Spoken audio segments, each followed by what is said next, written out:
हे थेट दृश्य आहेत जुहू चौपाटीवरची।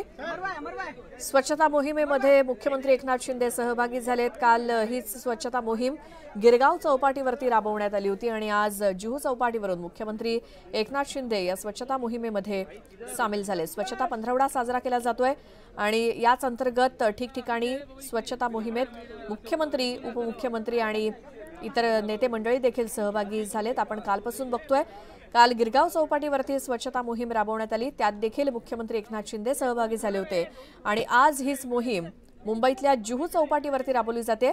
गणेश विसर्जनानंतर चौपाट्या अस्वच्छ झालेल्या असतात आणि तिथेच गणपती विसर्जनानंतर स्वच्छता केली जाते।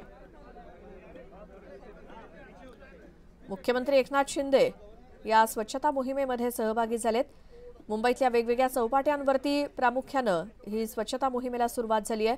स्वच्छता पंधरवडा साजरा केला जातोय आणि एकीकडे काल गिरगाव चौपाटी आणि आज जुहू चौपाटीवरती स्वच्छता करताना मुख्यमंत्री एकनाथ शिंदे आणि त्यांचे सहकारी।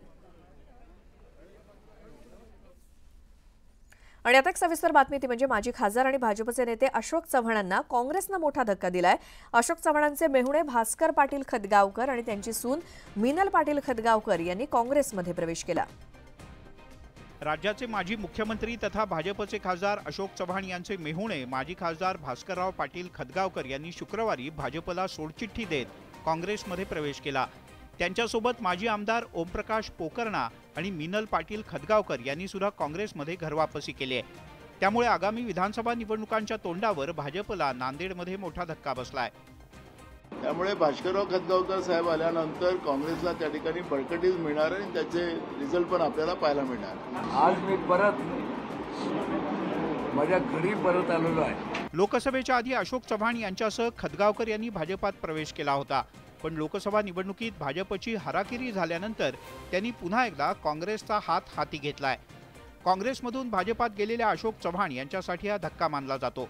नांदेडमध्येच काँग्रेसनं अशोक चव्हाण यांची राजकीय कोंडी केल्याची चर्चा आहे। महायुतीतील एक घटक पक्ष असलेल्या अजित पवारांनी मुस्लिम मतदारांना चुचकारण्याचा प्रयत्न सुरू केलाय। आगामी विधानसभा निवडणुकीमध्ये अजित पवारांची भिस्त मुस्लिम मतांवरती असणार आहे आणि त्यामुळेच विधानसभेत अजित पवारांच्या राष्ट्रवादीकडून 10% जागांवर मुस्लिम उमेदवार दिले जाणार आहेत। अजित पवारांकडून निवडणुकीत मुस्लिम कार्ड खेळलं जाण्याची शक्यता आहे। मुस्लिम मतदारांना जवळ करण्यासाठी आता अजित पवारांच्या पक्षानं ही नवी रणनीती आखली आहे। महायुतीच्या जागा वाटपात ज्या जागा अजित पवारांच्या वाट्याला येणार आहेत त्यातील 10% जागांवर मुस्लिम उमेदवारांना संधी दिली जाणार आहे। विधानसभा निवडणुकीत मुस्लिम समाजाला जास्तीत जास्त जागा देण्याचा प्रयत्न दादांच्या पक्षाकडून केला जाईल। अजित पवारांच्या या संभाव्य राजकीय रणनीतीवरून आता राजकारण रंगल्याचं पाहायला मिळतं। मुस्लिम समुदायाच्या काही मान्यवरांना त्या ठिकाणी विधानसभेचं तिकीट अजितदादांकडून देण्यात येणार आहे। त्या सरकारचे सगळे जे काही बोलणं आहे, चालणं आहे, वागणं आहे हे मुस्लिम विरोधी, दलित विरोधी आहे। त्याच्यावरती तुमचं काय भूमिका आहे? भाजपमधील काही नेत्यांकडून मुस्लिम समाज विरोधी प्रक्षोभक वक्तव्य केली जात असल्याचं चित्र आहे। त्यामुळे आगामी विधानसभा निवडणुकीत मुस्लिम समाज आपल्यापासून दुरावण्याची भीती अजित पवारांना सतावू लागली आहे। त्यावर उतारा म्हणून अजित पवार मुस्लिम कार्ड खेळण्याच्या तयारीत तर नाही ना, अशी चर्चा सुरू झाली आहे। तर विधानसभा निवडणुकीच्या पार्श्वभूमीवर राज्यामध्ये तिसऱ्या आघाडीची जुळवाजुळव सुरू झाली आहे। बच्चू कडू, संभाजीराजे छत्रपती आणि राजू शेट्टी हे नेते तिसऱ्या आघाडीच्या माध्यमातून सत्ताधारी आणि विरोधकांसमोर आव्हान उभं करण्याच्या तयारीत आहेत। प्रहार जनशक्ती पक्षाचे बच्चू कडू, स्वाभिमानी संघटनेचे राजू शेट्टी आणि स्वराज्य पक्षाचे छत्रपती संभाजीराजे या प्रमुख नेत्यांनी आता तिसऱ्या आघाडीचा पर्याय उभा केला। तिसऱ्या आघाडीला महाशक्ती परिवर्तन आघाडी असं नाव देण्यात आलंय। राज्यात महाशक्ती परिवर्तन आघाडीच्या स्थापनेमुळे महाविकास आघाडीच्या पोटात गोळा आला। त्यामुळेच महाविकास आघाडीच्या नेत्यांनी महाशक्ती परिवर्तन आघाडीवर आतापासूनच टीका करायला सुरुवात केली। ते तिसरी आघाडी निर्माण करून विरोधकांची मतांमध्ये कशी दुखळी माजवता येईल यासाठी काम करतात। जेव्हा काँग्रेस आणि भाजप लढत होतं देशामध्ये तेव्हा शिवसेना तिसरीच होती ना, मग ते पैशासाठी लढत होती का शिवसेना?